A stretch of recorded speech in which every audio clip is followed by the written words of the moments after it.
17 years after the murder of an LA County deputy sheriff, a final arrest and maybe the last chapter in the case.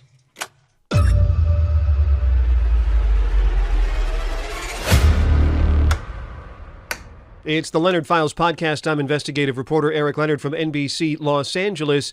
Pretty interesting news this week that the U.S. Justice Department had negotiated the return of a number of fugitives from Mexico wanted in the United States, and one of the people that was brought back is the last remaining alleged participant in the 2008 murder of LA County Deputy Sheriff Juan Abel Escalante, who was shot to death outside his parents' home in Cypress Park as he was getting ready to leave for work. This was a case that really gripped Southern California, not only when it happened, but in the immediate years afterwards, because the federal government used its power to go after the gang that was associated with the men who are accused of, and in most cases, convicted of murdering this young sheriff's deputy. He'd worked for the sheriff's department for a couple of years, was assigned to the men's central jail in downtown LA, and again, he was getting ready to go to his job early one morning.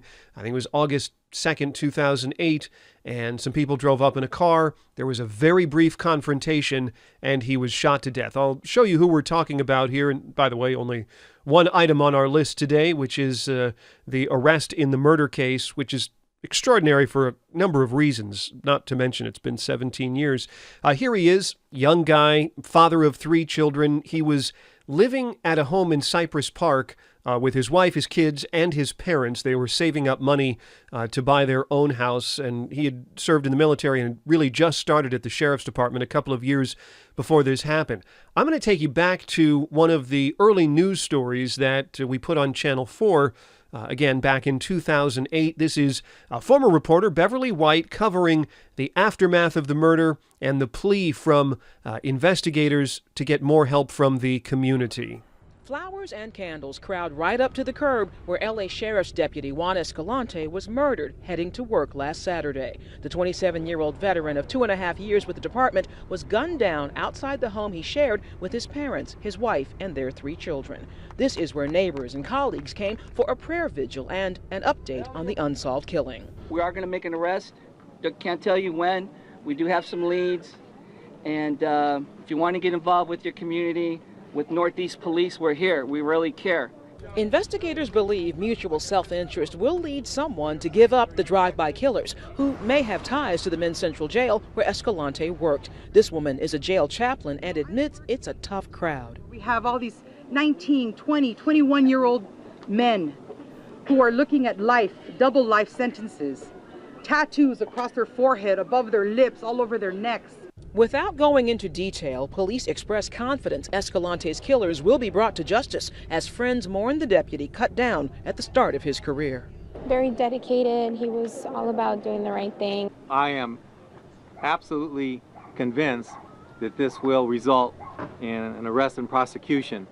So I'm going to stop it there. Of course it did. It was pretty clear early on, not publicly when these stories were being reported, but it was pretty clear early on to investigators that the gang that operated in the neighborhood where Escalante lived with his family was involved, and then it didn't take particularly long to identify the exact people who were responsible for the shooting and the getaway, people who participated that morning.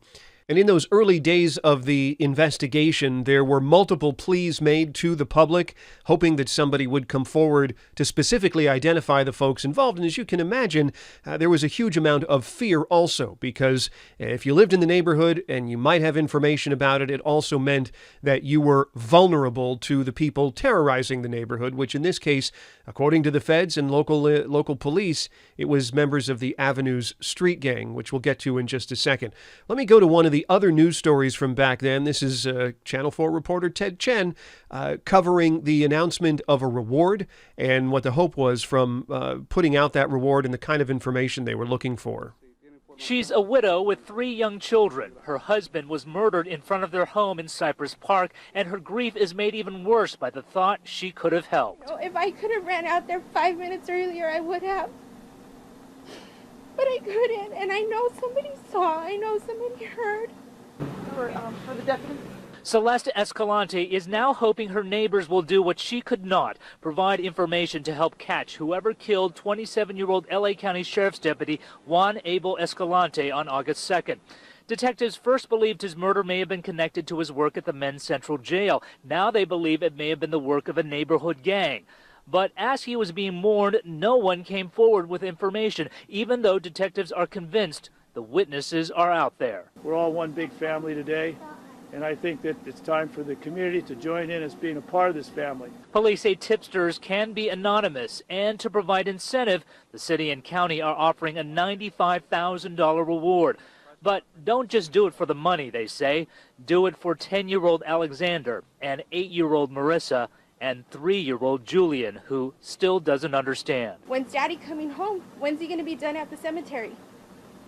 How am I going to explain to a 3-year-old that his dad's not going to come home? When she does, she wants to tell him the police caught the bad guys.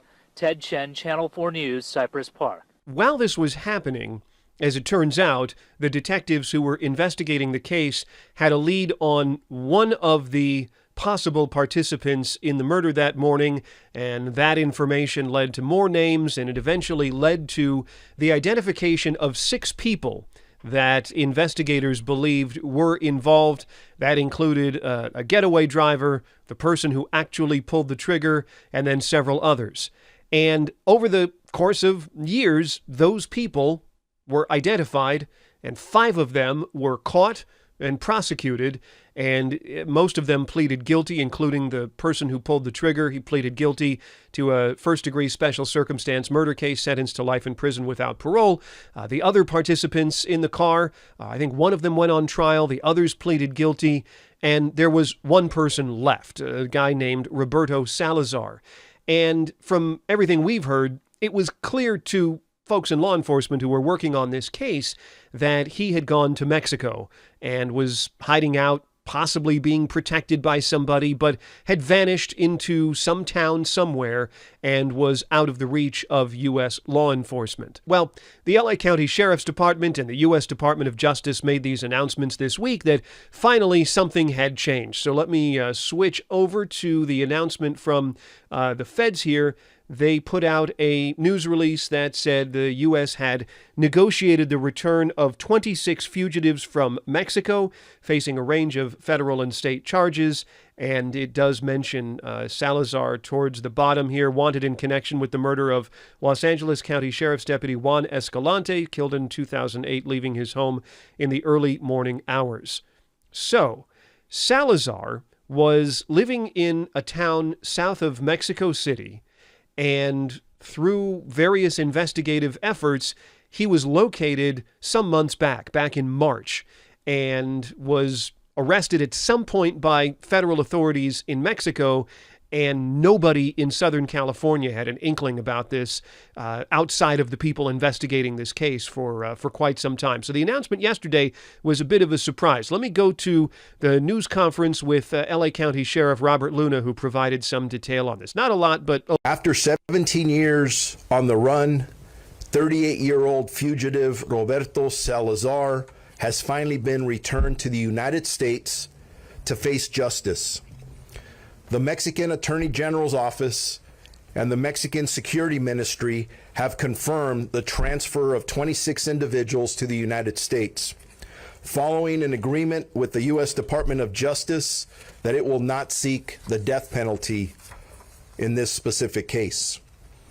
This transfer represents the culmination of tireless and unwavering work by a broad group of law enforcement detectives from the Sheriff's Department, the Los Angeles Police Department, and the U.S. Marshal's Office, along with our District Attorney's Office. The authorities there did not share a huge amount of information about exactly how all this came about. There was a representative there from the United States Marshals who was part of the group that tracked this guy down and then helped to facilitate his removal to the United States. But we were asking, how did this happen? What was the piece of information? How did you figure out where he was? They did not want to share anything. Here's a little more from Sheriff Luna about how this all came together. A federal warrant for his arrest was issued in September of 2009, followed by a Los Angeles County Superior Court felony warrant in 2011 for the murder of our Deputy Escalante. Salazar is believed to be the passenger in the suspect vehicle on the day of this murder. Despite multiple failed attempts to arrest him over the years, our resolve never ever wavered. Then earlier this year in March, Mexican authorities working with the U.S. Marshal Service Technical Operations Group developed information which led to the location and eventual arrest of Salazar approximately 3 hours south of Mexico City. All right, so that's about as much information as we got. I'm sure we're going to find out more. The criminal case against Salazar, as you heard the sheriff say, was filed back in 2011. He's supposed to appear in court this week now that he's been returned to Southern California and booked into LA County Jail. But the legacy of Deputy Escalante's murder goes far beyond the killing itself, which is a horrible tragedy. The federal government and local law enforcement, both the sheriff's department and the LAPD and probably some other agencies, got together to work on ways of targeting the gang that the killers were associated with, which was the Avenue Street Gang, and in particular, the Drew Street clique of the Avenue Street Gang. And over the next few years, between 2008 and 2013, the federal government oversaw a campaign using federal racketeering laws, RICO laws, to try to identify and prosecute as many of the alleged and believed gang members in the Avenue Street Gang as possible. And at the end of this, you had dozens and dozens of people. I want to say it was about 90 that were prosecuted on federal charges, which typically carry more severe prison terms than the similar crime being prosecuted in state court, plus the added ability to prosecute it as a big conspiracy, meaning you didn't have to necessarily tie a specific person that was being charged to a specific crime. You could allege and prove that they were part of this large organization and thereby convict them of being a participant in a variety of violent and other crimes, even if you couldn't necessarily put that individual into the scene where a particular thing happened. These RICO cases are famous for being used in mafia-type cases, but they've also been used quite successfully in targeting various street gangs around Southern California. We can go over and look at one of the things that the U.S. Department of Justice had put out at the time. This is back in 2013, where they say the one-time leader of the gang, the lead defendant, and this I believe was the final prosecution, a guy who went by the moniker Lil Psycho, was eventually sentenced to 25 years in federal prison, and that sort of capped the end of this prosecution that went on from the time that Deputy Escalante was murdered for several years. And his murder was part of what they considered one of the acts that was under the wider conspiracy that they allege the entire gang engaged in. I have a little bit of video from back then. The narration here is in Spanish because this came from Channel 52 Telemundo, our partner station. So I'm not going to run the audio, but I'll let you show there's a little bit of video from way back when the different warrants were being served and there were operations to go out and make a bunch of arrests of members of the Avenue's Street Gang. This transformed the community of Cypress Park. This particular area that had been really under the thumb of the violent acts of many members of the street gang, the community changed after this operation. Because a lot of times we wonder, the feds go out and they say they're going to take down a particular gang, or we see these RICO indictments that target 24 members. They may allege that they're the leaders of a particular gang or a clique of a gang. We've seen a lot of these in South LA. It's difficult to measure the success of those because as time goes on, the only thing you can really prove is sometimes what I call the presence of absence. You're measuring something that isn't happening compared to something that was happening before. And this plays into these gang indictments. How do you really know that something has been successful? Well, in the case of the Avenues indictment and the RICO case that was presented and the people that went to prison, the neighborhood changed significantly. And it was always thought of, at least in the Justice Department and among local law enforcement, as one of the real successes in one of these cases that had the effect that it was intending to have, which was to transform an area that had been the victim of gang street violence for many, many years into a place that was much better and safer to live. We'll continue to follow this case as it moves through court. The charges, as the sheriff mentioned, were filed back in 2011. There's 2 deputy DAs that have been assigned to prosecute the case.